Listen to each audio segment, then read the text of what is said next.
இன்ஸ்டாகிராம்ல இருக்கக்கூடிய search history எப்படி கிளியர் பண்றது அண்ட் அதுக்கப்புறம் சர்ச் ஹிஸ்டரி செட்டிங்ஸ் பத்தியுமே இந்த வீடியோ நம்ம டீடைலா பார்க்க போறோம். வீடியோ ஃபுல்லா பாத்தீங்கன்னா கம்ப்ளீட் டீடைல்ஸ் நீங்க தெரிஞ்சுக்கலாம். இன்ஸ்டாகிராம் ஆப் ஓப்பன் பண்ணிடுங்க. ஓப்பன் பண்ணிட்டு கீழே சர்ச் ஆப்ஷன் இருக்கும், அதை கிளிக் பண்ணிடுங்க. அதை கிளிக் பண்ணதுமே மேலே பார்த்தீங்கன்னா சர்ச் பாக்ஸ் இருக்கும். அதை கிளிக் பண்ணதுமே பார்த்தீங்கன்னா நீங்கள் சர்ச் பண்ண ஐடிஸ் எல்லாமே பார்த்தீங்கன்னா ஷோ ஆகும். அதெல்லாமே நீங்கள் பார்த்துக்கலாம். இதில் எதை நீங்கள் ரிமூவ் பண்ணணும்னு நினைக்கிறீங்களோ அதுக்கு பக்கத்தில் இருக்கக்கூடிய அந்த இன்டூ ஆப்ஷனை கிளிக் பண்ணிங்க அப்படின்னா அது பார்த்தீங்கன்னா டெலிட் ஆகிடும்.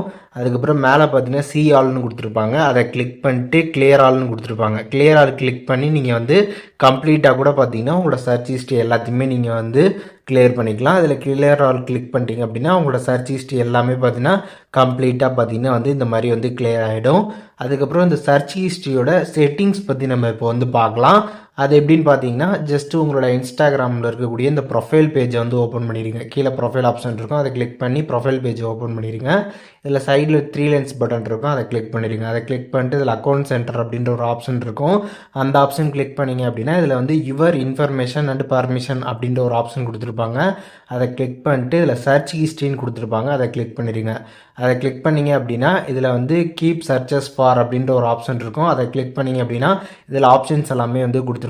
இப்போ டிஃபால்ட்டாகவே பார்த்தீங்கன்னா நீங்கள் என்னெல்லாம் சர்ச் பண்ணுறீங்களோ அது எல்லாமே பார்த்தீங்கன்னா 30 டேஸில் பார்த்தீங்கன்னா டெலீட் ஆகிடும். அது 30 டேஸ் மட்டும்தான் ஸ்டோரில் இருக்கும். அதுக்கப்புறம் பார்த்தீங்கன்னா அது எல்லாமே ஆட்டோமேட்டிக்காகவே பார்த்தீங்கன்னா டெலீட் ஆகிடும். அண்ட் அதை பார்த்தீங்கன்னா நீங்கள் இன்னும் கொஞ்சம் கஸ்டமைஸ் பண்ணிக்கலாம். 3 டேஸு 7 டேஸு 14 டேஸ் இந்த மாதிரிலாம் கொடுத்துருப்பாங்க.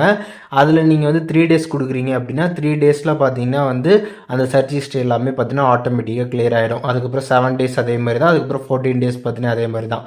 இந்த மாதிரி டேஸ் பிரகாரம் பார்த்தீங்கன்னா ஆட்டோமேட்டிக்காக கிளியர் ஆகும். டிஃபால்ட்டை பொறுத்தளவுக்கு பார்த்தீங்கன்னா 30 டேஸ் வரைக்கும் இருக்கும். அதுக்கப்புறம் இது எல்லாமே ஆட்டோ கிளியர் ஆகிடும். அதையும் நீங்கள் தெரிஞ்சுக்கோங்க. அண்ட் அதுக்கப்புறம் நீங்கள் பேக் வந்துட்டீங்க அப்படின்னா இங்கேருந்தே கூட பார்த்தீங்கன்னா உங்களோட சர்ச் ஹிஸ்ட்ரியை நீங்கள் கிளியர் பண்ணலாம். இதில் கிளியர் ஆல் சர்ச்சஸ்ன்னு கொடுத்துருப்பாங்க. அதை கிளிக் பண்ணி நீங்கள் இங்கேருந்தும் கூட பார்த்தீங்கன்னா டேரெக்டாக உங்களோட சர்ச் ஹிஸ்ட்ரி எல்லாத்தையுமே கிளியர் பண்ணிக்க முடியும். ஸோ இப்போது இன்ஸ்டாகிராமில் இருக்கக்கூடிய சர்ச் ஹிஸ்ட்ரியை எப்படி கிளியர் பண்ணுறது அப்படிங்கிற டீட்டெயில்ஸ் தெரிஞ்சிருப்பீங்க. அண்ட் அதுக்கப்புறம் சர்ச் ஹிஸ்ட்ரி செட்டிங்ஸ் பற்றியுமே தெரிஞ்சிருப்பீங்க. இதில் எதுவும் உங்களுக்கு டவுட் இருந்துச்சு அப்படின்னா கண்டிப்பாக கமெண்ட்ஸில் மென்ஷன் பண்ணுங்கள், நான் எல்லாருக்குமே ரிப்ளை பண்ணுறேன்.